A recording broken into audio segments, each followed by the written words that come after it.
Well, of course it's the 20th of July. Of course it's coming down with rain. So of course, I'm picking fruits.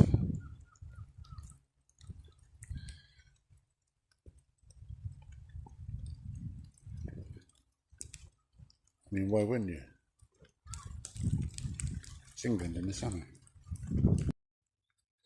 So on this miserable wet Saturday in July, my commiserations for any big organisations that have organised outdoor events, thinking it'd be safe for the mid to end of July.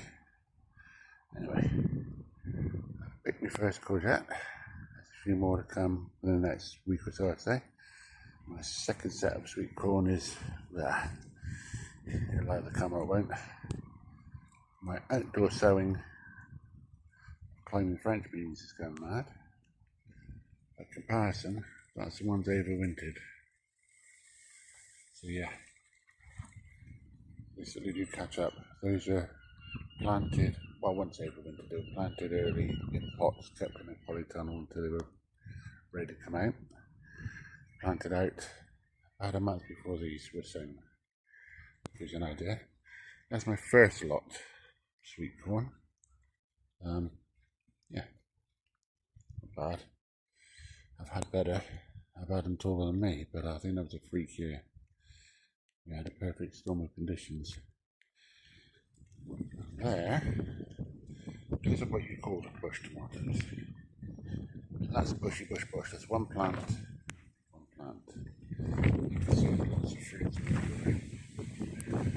not necessarily that accessible, but believe me, you get from one plant of a bush tomato probably equivalent to 5 quarter tomatoes by way of fruits.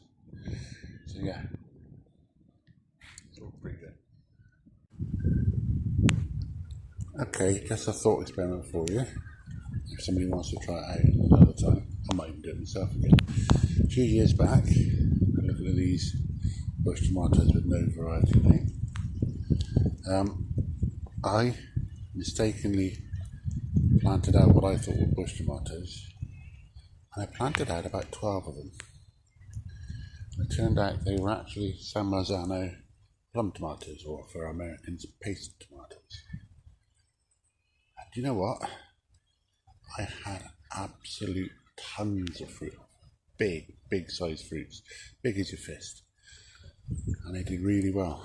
They weren't ever bred or, sold as bush tomatoes, but they did well. I mean, I grew them indoors as well as cordons, but outdoors, in the ground, plum tomatoes as bush were doing really well. These aren't plum, but they're doing well. Indoors now, you can hear probably the rain. If I find where the hole is where birds are pecked, you can probably see the rain. Yeah, it's up there. Anyway, back in the polytunnel, starting to get some colour in my cocktail tomatoes. Yeah, nice beef tomato there coming on. This one, for those who go back and remember, was one I accidentally knocked the top off early.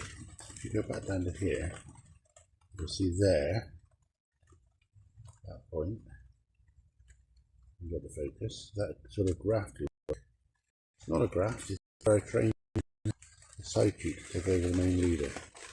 And yeah, so that's one truss, the second truss there, and there's a third and fourth there. And beef tomatoes, I don't normally grow that many trusses.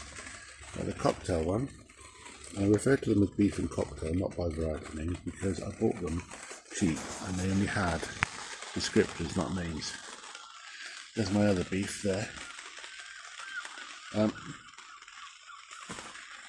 Not as ribbed as the other ones, I think it might even be a different variety, but to give you an idea,